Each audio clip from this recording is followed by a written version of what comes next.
New Delhi विधानसभा क्षेत्र। New Delhi विधानसभा क्षेत्र की अगर हम बात करें तो अरविंद केजरीवाल आम आदमी पार्टी के प्रत्याशी के तौर पर यहां पर जीत दर्ज करने में कामयाब हुए थे, जिन्होंने 46,758 वोट हासिल किए थे। वहीं अगर हम बात करें तो उनका वोट शेयरिंग परसेंटेज पे खास करके गौर करना दोस्तों, वह 3.24% से उनका वोट शेयरिंग परसेंटेज गिर गया था। 3.94% से बीजेपी के सुनील कुमार यादव जो चुनावी मैदान में थे, उनका वोट शेयरिंग परसेंटेज लगभग 4% के करीब बढ़ गया था। 25,161 वोट उन्होंने हासिल किए थे। इस विधानसभा क्षेत्र के ऊपर जो विक्ट्री मार्जिन का डिफरेंस था 21,697 था। ये अपने आप में काफ़ी दर्शाता है कि अरविंद केजरीवाल की लोकप्रियता 3.24% से दिल्ली के अंदर जो तो घट गई थी।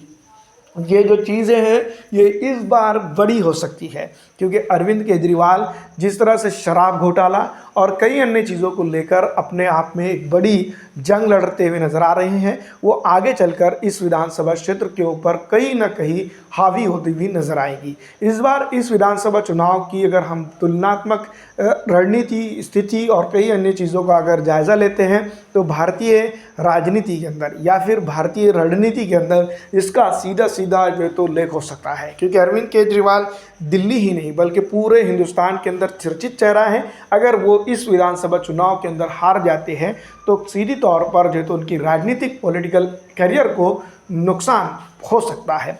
दूसरी तरफ अगर हम बात करें, पिछड़ा हो, दलित हो, आरक्षित हो और कई अन्य समाज के साथ उन्होंने वादे किए और कई अन्य चीज़ें की है, जिसके चलते जो है तो जनता उनको वोट करते आई है उमूमी तौर पर। लेकिन उन्होंने इस इलाके के अंदर उस तरह का काम नहीं किया है जिस तरह का करना चाहिए था। अब देखना ये होगा कि इस बार जनता किस तरह से इनको साथ में लेती है या फिर दरकिनार करके आगे चल देती है। फिलहाल दोस्तों इस वीडियो में इतना ही। अगर अच्छी लगती है तो इसको लाइक और ज़्यादा से ज़्यादा शेयर कर दीजिएगा।